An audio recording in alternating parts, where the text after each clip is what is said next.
ماہی بیاب ماہی بیاب ماہی بیاب ماہی بیاب۔ اس ناول کو تحریر کیا ہے اینا قاسم نے۔ وہ زمین پر اکڑو بیٹھی گھٹنوں میں سر دیے تذلیل کے آخری مقام پر پہنچ کر رو دی تھی۔ معرج غصے میں باہر نکل گیا تھا۔ اب تمہاری تکلیف کہاں غائب ہو گئی ہے؟ عنایتا، اپنے اندر تھوڑی سی تو انسانیت پیدا کر لو۔ قریب نے ہاتھ میں پکڑے نوٹس دے مارنے والے انداز میں میز پر پھینکے اور باہر نکل گیا۔ عنایتا نے ایک نظر اپنی شرٹ کو دیکھا، مسکراتے ہوئے۔ اس نے اپنے بال پیچھے جھٹکے تھے۔ جب اتنا اچھا مرہم رکھ دیا جائے تو کس کافر کو تکلیف ہوگی؟ معرج غصے میں باہر نکل گیا تھا۔ اب تمہاری تکلیف کہاں غائب ہو گئی ہے؟ عنایتا، اپنے اندر تھوڑی سی تو انسانیت پیدا کر لو۔ قریب نے ہاتھ میں پکڑے نوٹس دے مارنے والے انداز میں میز پر پھینکے تھے اور باہر نکل گیا۔ عنایتا نے ایک نظر اپنی شرٹ کو دیکھا اور مسکراتے ہوئے اس نے اپنے بال پیچھے جھٹکے تھے۔ جب اتنا اچھا مرہم رکھ دیا جائے تو کس کافر کو تکلیف ہوگی؟ تمہیں پتا ہے، آج میں ارحم کے گھر گیا تھا۔ بازان نے ڈریسنگ کے سامنے بیٹھی رمیزہ کو مخاطب کیا تھا۔ تو اس میں نئی بات کیا تھی؟ نئی بات یہ تھی کہ اس کی بیوی گھر میں کھانا تیار کرتی ہے۔ جب ارحم تھکا ہوا گھر پہنچتا ہے تو اس کو خوش آمدید کہتی ہے، اس کے لیے کھانا لگاتی ہے، اس کے لیے کافی بناتی ہے۔ بازان کسی ٹرانس کی کیفیت میں یہ سب بتا رہا تھا، کیونکہ یہ سب کام رمیزہ نے آج تک نہیں کیے تھے۔ تو تم کیا چاہتے ہو کہ میں بھی اس کی بیوی کی طرح تمہاری خدمتیں کروں؟ یہ سب کام کرنا تو بیوی کا فرض ہوتا ہے۔ رمیزہ بازان کی بات پر دل کھول کر ہنسی تھی۔ لیکن میں ان بیویوں سے نہیں ہوں جو یہ بے تکے کام کر کے سمجھتی ہیں کہ انہوں نے اپنے شوہر کے دل میں جگہ بنا لی۔ اور ویسے بھی میں تمہارے لیے چولہے کے سامنے کھڑی ہو کر اپنی اسکن خراب نہیں کر سکتی۔ رمیزہ نے نائٹ کریم چہرے پر لگاتے ہوئے کہا تھا۔ رمیزہ، میں باہر کا کھانا کھا کھا کر اکتا چکا ہوں۔ بازان بیڈ گراؤنڈ پر پشت ٹکائے ہوئے بولا، تو اپنی امی کو لے آؤ۔ اس طرح سے انہیں رہنے کا آسرا بھی مل جائے گا اور تمہیں گھر کے کھانے بھی۔ وہ میری ماں ہے، کوئی نوکرانی نہیں۔ یہ سب تمہارا فرض ہے کہ تم میرے لیے کھانا تیار کرو۔ وہ ذرا سخت لہجے میں بولا تھا۔ میں بھی تمہاری بیوی ہوں، میڈ نہیں۔ کہا جاتا ہے کہ مرد کے دل کا راستہ معدے سے ہو کے جاتا ہے۔ اس مرتبہ بازان نے نرمی سے کہا تھا، اس طرح کی فضول کہاوتیں تمہارے خاندان کا ہی حصہ ہو سکتی ہیں۔ ویسے بھی جب تم مجھ سے پہلے ہی محبت کرتے ہو تو پھر مجھے ان سب میں پڑنے کی کیا ضرورت ہے؟ وہ اسٹول سے اٹھتی اپنی جگہ پر آ کر بیٹھ گئی تھی۔ تم میرے خاندان کو دقیانوس کہہ رہی ہو؟ میں نے ایسا کچھ بھی نہیں کہا۔ مجھے نیند آ رہی ہے۔ Okay, good night. یہ کہتے ہوئے رمیزہ لائٹ بند کر کے لیٹ چکی تھی، جبکہ بازان چہرے پر ناگواری سجائے بیٹھا تھا۔ ماہی بیٹا، کہاں جا رہی ہو؟ رکو تو صحیح، میری بات تو سنو۔ بڑی بھی باہر جاتی ماہی کے پیچھے لپکی تھی۔ ماہی نے ٹرالی بیگ سنگے مرمر کے سفید فرش پر کھڑا کیا اور بے تاثر چہرہ لیے بڑی بی کو دیکھنے لگی۔ بڑی بی، سچ کہوں تو اس گھر میں کبھی نہ تو میری کوئی جگہ تھی اور نہ ہی عزت۔ ایسا نہ کہو۔ معرج بس غصے میں تھا، ورنہ وہ کبھی ایسا نہ کرتا۔ ماہی ان کی بات پر پھیکا سا ہنستی تھی۔ بڑی بی، وہ میرے ساتھ ہمیشہ سے ایسا ہی ہے۔ اس نے کبھی مجھے بیوی کا درجہ نہیں دیا۔ اس نے صرف اور صرف اپنے مفاد کے لیے مجھ سے شادی کی تھی۔ اب جب میں اس کے راستے سے ہٹ چکی ہوں تو زندگی سے بھی چلے جانا چاہیے۔ یہ تو تم نے بہت ہی اچھا سوچا ہے۔ وہ دونوں آئمہ کی آواز پر پلٹی تھی۔ آئمہ بیگم، خدا کے لیے انہیں روک لیں۔ اسفندیار صاحب آئیں گے تو کیا جواب دیں گے؟ بڑی بی کو ہال اٹھ رہے تھے۔ میں اسے کیوں روکوں؟ ویسے بھی جہاں سے آئی ہے وہی جگہ اس کے قابل ہے۔ اسفندیار کو بھی تو معلوم ہو کہ ان کی لاڈلی بہو نے ان کی عزت کا ذرا پاس نہ رکھا اور اندھیری رات میں منہ اٹھائے گھر سے چل دی۔ ماہی نے اس تذلیل پر اپنے آنسو بڑی مشکل سے ضبط کیے تھے۔ آئمہ بیگم سنگے مرمر کے فرش پر ادائے بے نیازی سے چلتی اندر کی طرف بڑھ گئی۔ بیٹا، خدا کے لیے اسفندیار صاحب کو امریکہ سے واپس آنے دو، پھر وہ مورج بیٹے سے بات کر لیں گے۔ اس طرح گھر سے چلے جانا مسئلے کا حل نہیں ہے۔ اماں، یہ گھر نہ کبھی میرا تھا نہ کبھی ہوگا، اور آپ یہ سن چکی ہیں۔ وہ سیکنڈ بھی ضائع کیے بغیر آگے بڑھ گئی تھی، جبکہ بڑی بی فون کی طرف لپکی تھی۔ وہ خاموشی سے سر جھکائے ان کے سامنے بیٹھی ہوئی تھی۔ سمجھ میں نہیں آ رہا تھا کہ کہاں سے شروع کرتی اور کہاں پر ختم کرتی۔ ماہی، کچھ بتاؤ گی کہ کیا ہوا ہے؟ جب سے آئی ہو چپ کا روزہ رکھا ہوا ہے اور یہ اتنا بڑا بیگ کس خوشی میں ساتھ لے کر آئی ہو؟ بالآخر فوزیہ کو ہی مخاطب کرنا پڑا تھا۔ اماں، میں مورج سے طلاق لے رہی ہوں۔ اس ایک جملے میں ہی اس نے سب بیان کر دیا تھا، جس پر فوزیہ کے چہرے کی برہمی ان کے چہرے سے ظاہر ہو رہی تھی۔ کیا بک رہی ہو؟ دماغ تو ٹھکانے پر ہے نا؟ اس شخص سے تم طلاق کا مطالبہ کر کے آ رہی ہو جس کے ہم پر اتنے احسان رہے ہیں۔ ابھی تمہارے باپ کو قبر میں اتارے دن ہی کتنے ہوئے ہیں جو تم مجھ بوڑھی کو بھی وہاں بھیجنے کا انتظام کرائی ہو۔ یہ سن کر ماہی کی آنکھوں سے آنسو ابھل ابھل کر تھوڑی سی گرتے ہوئے گردن سے پھسلنے لگے تھے۔ وہ اپنی جگہ سے اٹھ کر فوزیہ کے قدموں میں آ کر بیٹھ گئی تھی۔ اماں، کس احسان کی بات کر رہی ہیں؟ کس رشتے کے ٹوٹنے پر مجھ کو برا کہہ رہی ہیں؟ وہ رشتہ جسے اس شخص نے شروع دن سے ہی قبول نہیں کیا تھا۔ رشتوں کے معاملے میں ہمیشہ سے ہی بدقسمت ثابت ہوئی ہوں۔ میں نے ہمیشہ خود سے جڑے رشتوں کو ایمانداری سے نبھانے کی کوشش کی ہے۔ رشتوں کی بنیاد محبت ہوتی ہے اور محبت کی بنیاد ایمانداری اور عزت ہوتی ہے۔ جب یہ احساس باقی نہ رہے تو رشتے بھی باقی نہیں رہتے۔ میں آج تک صرف ابی کی خاطر خاموش تھی۔ میں اپنے باپ کے اعتبار کو ٹھیس نہیں پہنچانا چاہتی تھی، لیکن اب جب میں اس زنجیر سے بھی آزاد ہوں تو کیوں اس شخص کو اتنا حق دوں کہ وہ مجھ پر ہاتھ اٹھائے اور سب کے سامنے بے عزت کر دے؟ مرد کی مردانگی حاکم بننے میں نہیں ہے، اس کی مردانگی برداشت میں ہوتی ہے، اور مورج بیگ جیسا کمظرف انسان کبھی ایک اچھا شوہر نہیں بن سکتا۔ ماہی، تم جلد بازی میں یہ فیصلہ نہیں کر سکتی۔ اس رشتے سے کئی دوسرے رشتے بھی متاثر ہوں گے۔ فوزیہ نے اسے نرمی سے سمجھاتے ہوئے اپنے قریب کیا تھا۔ رشتے؟ وہ استدعائیہ ہنستی تھی۔ اماں، کن رشتوں کے متاثر ہونے کی بات کر رہی ہیں آپ؟ بازان اور رمیزہ کے رشتے کی؟ تو اماں، فکر نہ کریں، وہ شخص مجھے بیچ کر خوشیاں خرید سکتا ہے تو وہ ان خوشیوں کو برقرار رکھنے کے لیے کچھ بھی کر سکتا ہے۔ آپ کو کیا لگتا ہے کہ وہ میری خاطر اپنی بیوی کو چھوڑ دے گا؟ اماں، یہ غلط فہمی ہے آپ کی۔ آپ کیا جانیں کہ میرے باپ کو آپ کے بیٹے کے دکھ لے ڈوبے۔ کبھی ابی کی ڈائری پڑھ لیجئے گا کہ وہ کس دکھ کی وجہ سے اندر سے کھوکھلے ہو گئے تھے۔ کیا ماں باپ اولاد اس لیے پیدا کرتے ہیں کہ وہ ان کی موت کی وجہ بن جائیں؟ آنسوؤں سے اس کا چہرہ تر تھا۔ فوزیہ دم سادھے اس کی باتیں سن رہی تھی۔ تو جا کر بازان سے کہہ دیجئے کہ جو گلے اسے ابی سے تھے، ابی ان کا جواب اپنی زندگی میں تو نہ دے سکے، لیکن ان کی ڈائری اپنے لکھنے والے کے ہر درد کو لیے آج بھی اس دنیا میں موجود ہے۔ لیکن اماں، اس کو پڑھنے کے بعد آپ کے بیٹے کے اندر جو آگ بھڑکے گی اسے دنیا کا کوئی آب نہیں بجھا پائے گا۔ وہ دونوں ماں بیٹی ایک دوسرے کے سینے سے لگ کر رو دی تھی۔ وہ دونوں رشتوں کے ہاتھوں ہاری ہوئی تھی۔ اگلے ہی ہفتے اسفندیار رات کے اندھیرے میں اس چھوٹے سے گھر کے چھوٹے کمرے میں کرسی پر بیٹھے تھے۔ ماہی ان کے سامنے بیٹھی خلا میں گھور رہی تھی۔ ماہی بیٹا، آپ کو یہ سب مجھے شروع دن سے ہی بتانا چاہیے تھا۔ مورج کو زیب نہیں دیتا کہ وہ گھر آئی بیٹی کے ساتھ ایسا سلوک روا رکھے۔ اسفندیار کافی برہم دکھائی دیتے تھے۔ بڑے ابو، کیسے بتاتی؟ میں سمجھتی تھی کہ وہ وقت کے ساتھ ٹھیک ہو جائے گا، لیکن وقت بھی ان لوگوں کو ہی بدلتا ہے جن کے ضمیر زندہ ہوں۔ مجھے کسی سے کوئی گلہ نہیں، کوئی شکایت نہیں ہے۔ جو ہو گیا میں اسے بھول جانا چاہتی ہوں۔ اپنی زندگی میں آگے بڑھ جانا چاہتی ہوں، اپنی زندگی کو نئے سرے سے شروع کرنا چاہتی ہوں۔ ماہی کا لہجہ ہموار اور مضبوط تھا۔ کیا تم مورج سے محبت کرتی ہو؟ اسفندیار کے غیر متوقع سوال پر ماہی بس انہیں دیکھتی رہی۔ یہ وہ سوال تھا جس کا جواب اس کے پاس بھی نہ تھا۔ نہ دل ہاں کہنے پر راضی تھا اور نہ کہنے کی پوزیشن میں بھی نہیں تھا۔ ان دونوں کی خاموشی کو اسفندیار کے فون کی گھنٹی نے توڑا تھا۔ اسفندیار فون کان سے لگائے دوسری طرف سے ملنے والی اطلاع پر بیٹھے رہ گئے تھے۔ فون ان کے ہاتھ سے زمین پر گرا تھا۔ ماہی بے اختیار ان کی طرف بڑھی تھی۔ بڑے ابو، کیا ہوا ہے؟ آپ ٹھیک تو ہیں؟ مورج کا ایکسیڈنٹ ہوا ہے، یہ کہتے ہوئے وہ باہر کو بھاگے تھے۔ ماہی کو جتنی دیر اپنے حواس بحال کرنے میں لگی تھی، اسفندیار جا چکے تھے، جبکہ وہ وہیں زمین پر دھنس سی گئی تھی۔ کیا اس کی قسمت میں طلاق کے بجائے بیوہ ہونا لکھا تھا؟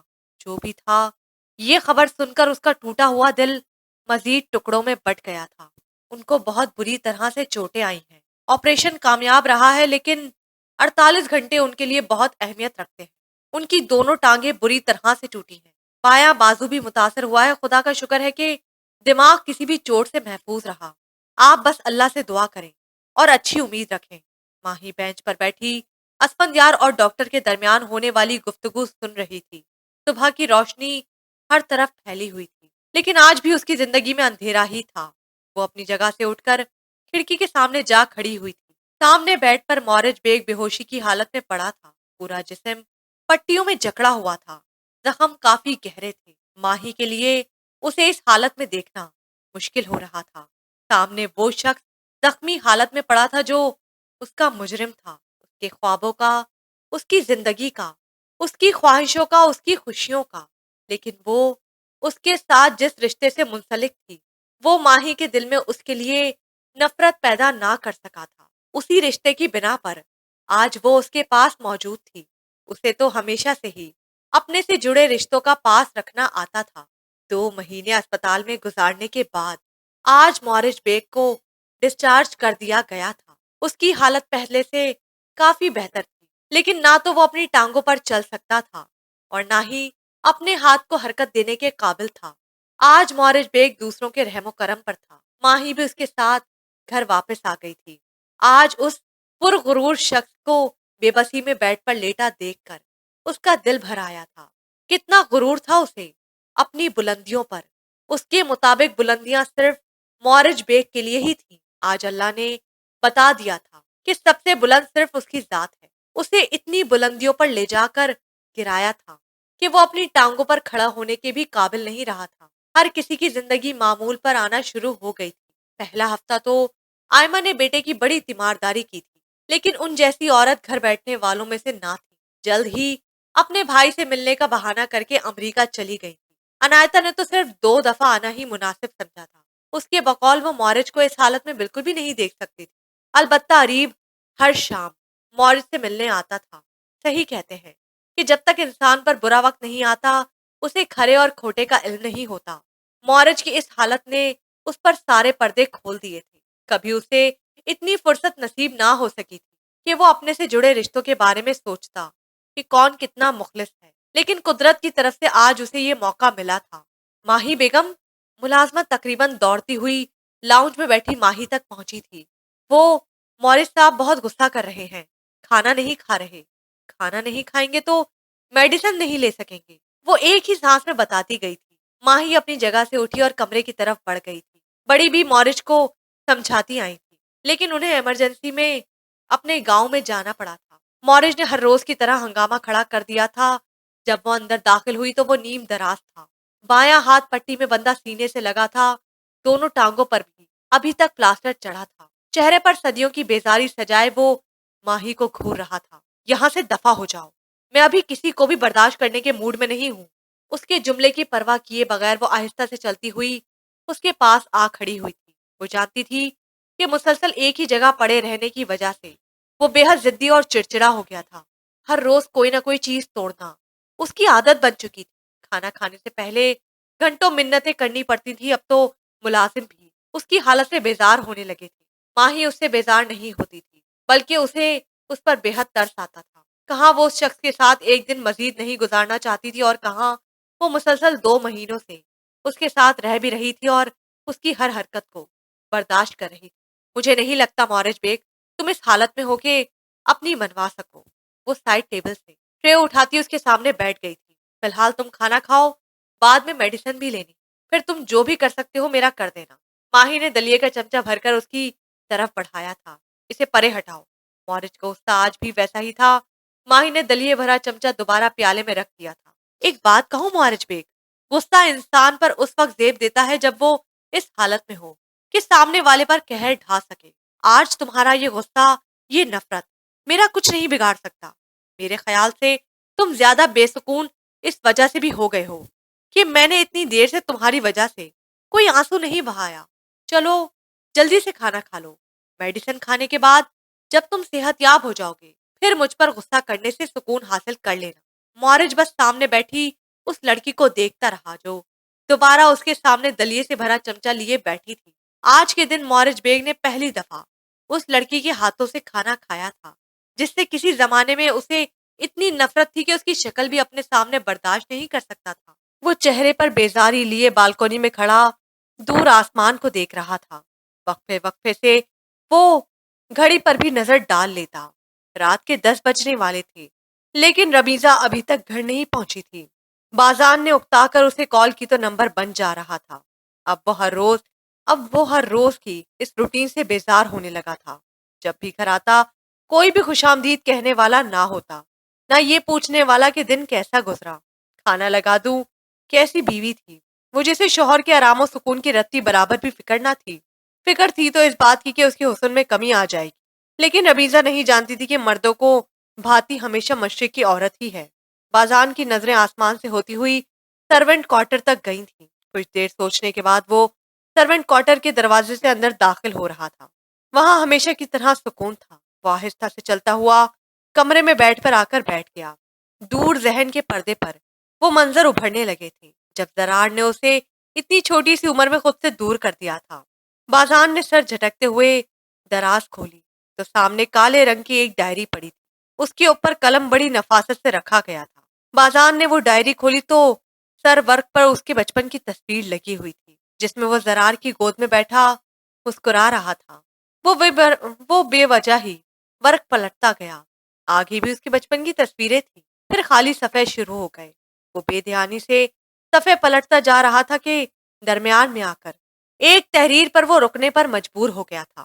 بازان، میں آج تک تمہارے بارے میں صرف یہی سوچتا آیا کہ تم کس وجہ سے اتنے خود غرض بن گئے، رشتوں کی محبت بھول گئے، ماں باپ کی شفقت کو بھلا دیا۔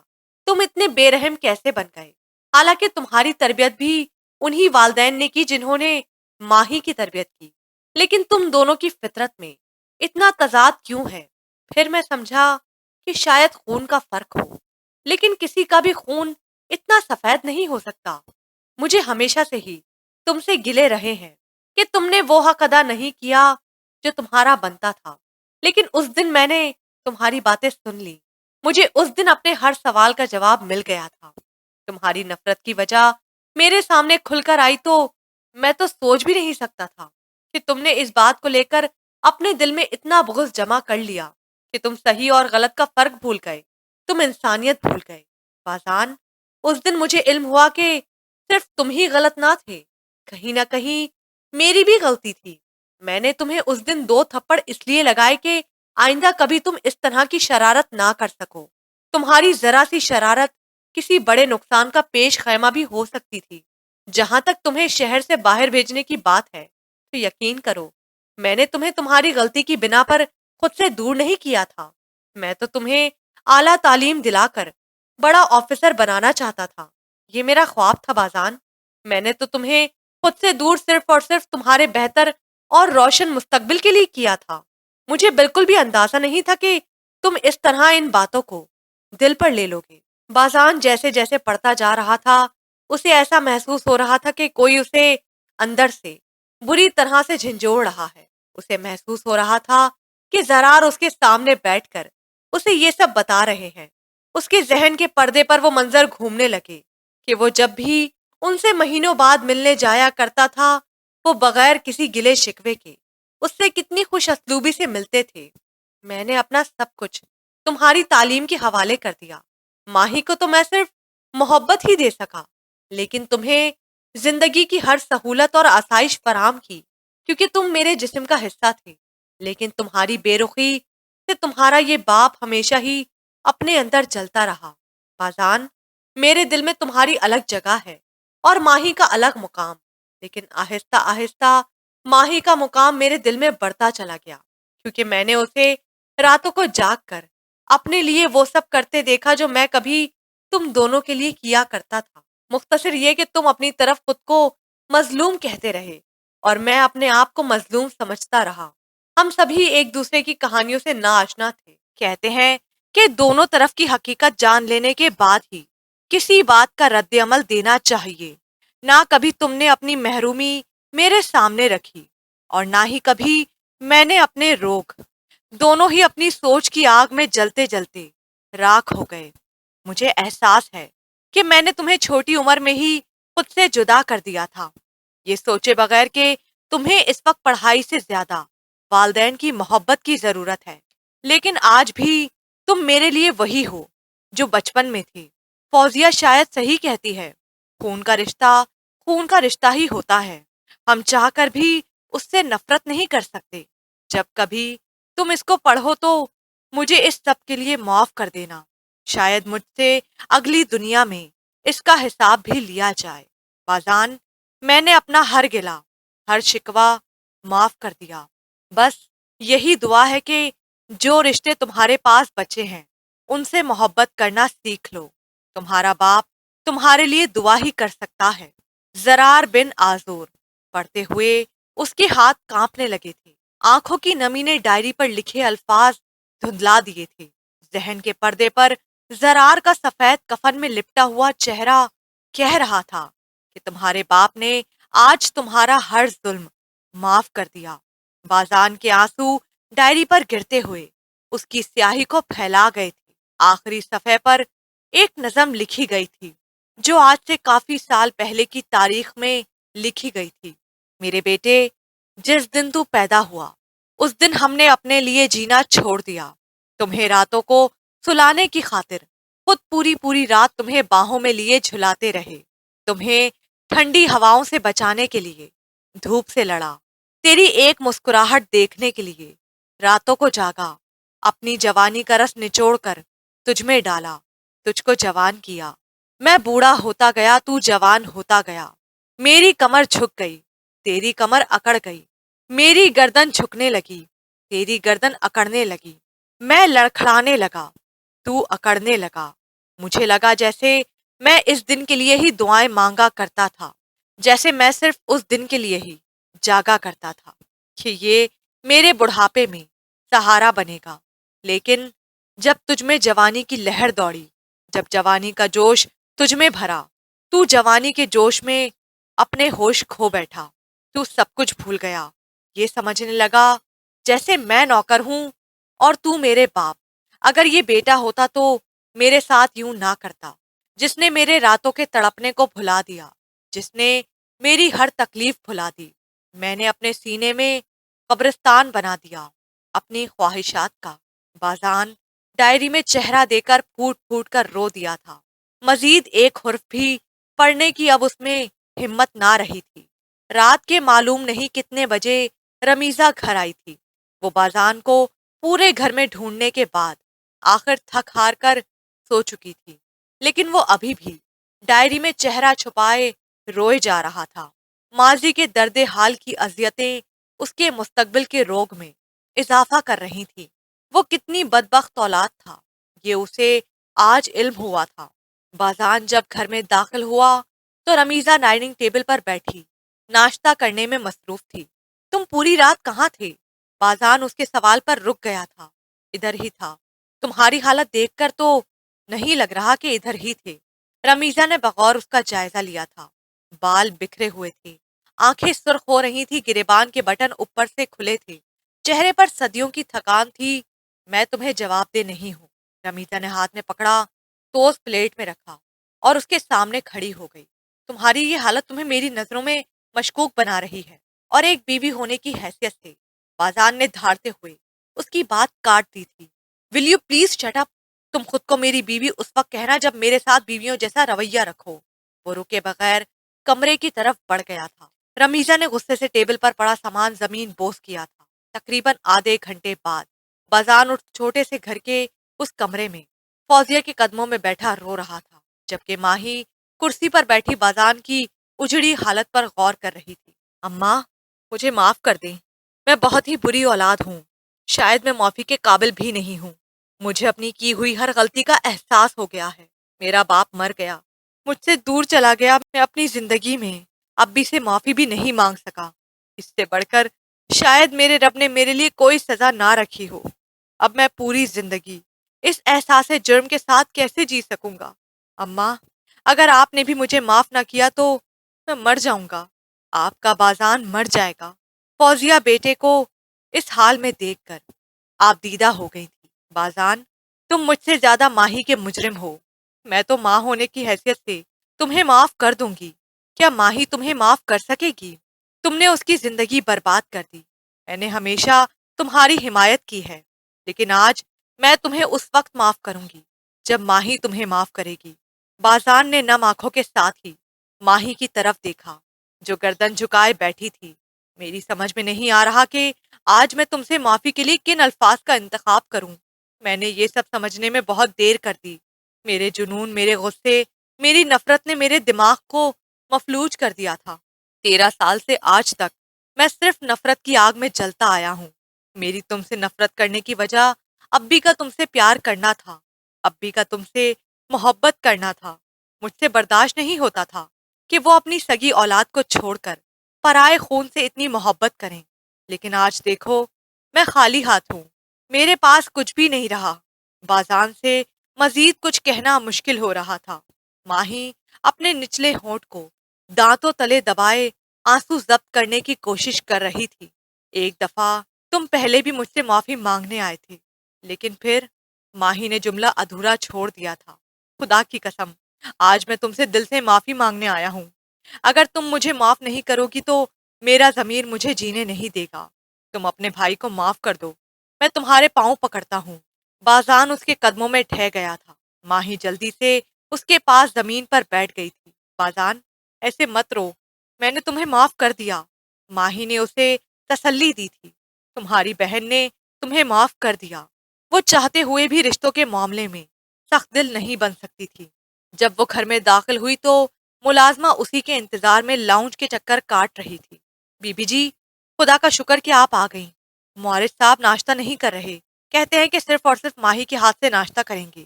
تو تم مجھے فون کر دیتی، کیا ابھی تک وہ ناشتہ کیے بغیر ہی بیٹھا ہوا ہے؟ ماہی نے برہمی سے ٹائم دیکھا جو 12 بجا رہا تھا۔ آپ کا فون بند جا رہا تھا۔ یہ شخص بچوں سے بھی زیادہ ضدی ہے۔ ماہی بڑبڑاتی کمرے کی طرف بڑھ گئی تھی۔ مورج بیڈ پر نیم دراز فون پر ایف بی دیکھنے میں مصروف تھا۔ انایتا کے ساتھ اس کے نئے برائے فرینڈ کو دیکھ کر مورج کی تیوری چڑھی تھی۔ اسے انایتا کو اس لڑکے کے ساتھ دیکھ کر افسوس نہیں ہوا تھا۔ آخر کو مورج کو بیڈ پر لیٹے 1 مہینہ ہو چلا تھا۔ انایتا نئے دوست کے بغیر کیسے رہ سکتی تھی؟ اسے غصہ اس بات پر آیا تھا کہ اسے 5 سالہ دوستی بھی بھول گئی تھی کہ مورج کا جھوٹے منہ حال چال پوچھ لیتی۔ اس کی سوچ کا تسلسل آئمہ کی فون کال نے توڑا تھا۔ اچھا تو موم، آپ کو بھی خیال آ ہی گیا کہ میرا ایک بیٹا بھی ہے جسے آپ دوسروں کے رحم و کرم پر چھوڑ کر امریکہ جا کر بیٹھی ہوئی ہیں، لیکن آپ ابھی نہیں جانتی کہ مورج بھی ایک انتہائی کڑوا انسان ہے۔ مورج نے فون دروازے میں دے مارا تھا۔ دروازہ بند کرتی ماہی اگر نیچے نہ ہوتی تو وہ فون اس کے سر پر بری طرح سے لگ چکا ہوتا۔ ماہی نے ایک نظر قدموں میں پڑے آئی فون 11 کو دیکھا۔ مورج 1 مہینے میں 4 فون غصے میں آ کر توڑ چکا تھا۔ وہ کچھ بھی کہے بغیر اس کے قدموں کے پاس آ کر بیٹھ گئی تھی۔ مورج اپنا چہرہ دوسری طرف کیے تیوری چڑھائے بیٹھا تھا۔ ناشتہ کیوں نہیں کیا؟ ماہی کے سوال کا جواب دینا مورج بیگ نے مناسب نہیں سمجھا تھا۔ وہ کچھ بھی کہے بغیر اس کے پاؤں پر لپٹی ہوئی پٹی کھولنے لگی تھی۔ تم اس حالت میں ان بے جان چیزوں پر غصہ کرنا بند کر دو۔ اس حالت میں تم برداشت کے علاوہ کچھ بھی نہیں کر سکتے۔ کیا رشتے اتنے ہی خودغرض ہوتے ہیں؟ مورج کے سوال پر ماہی نے مسکراتے ہوئے اس کی طرف دیکھا۔ آج بھی وہ پہلے دن جتنا ہی ہینڈسم تھا۔ رشتے خودغرض نہیں ہوتے، انہیں نبھانے والے انسان خودغرض ہوتے ہیں۔ تم مجھے چھوڑ کر کیوں نہیں چلی جاتی؟ مورج کی نظریں ماہی پر تھی جو اس کے پاؤں پر مرہم لگا رہی تھی۔ کیونکہ میں خودغرض نہیں ہوں۔ مورج بس سامنے بیٹھی لڑکی کو دیکھتا رہا جس کا دل ہر خوبصورت چیز سے زیادہ خوبصورت تھا۔ آج اسے احساس ہوا تھا کہ خوبصورتی انسان کے باہر نہیں اندر ہونی چاہیے۔ تم تو مجھ کو چھوڑ کر جا چکی تھی، مجھ سے طلاق چاہتی تھی۔ طلاق تو ابھی بھی چاہتی ہوں، لیکن جب تم اپنے قدموں پر چلنے لگو گے اس وقت مجھے اس رشتے سے آزاد کر دینا۔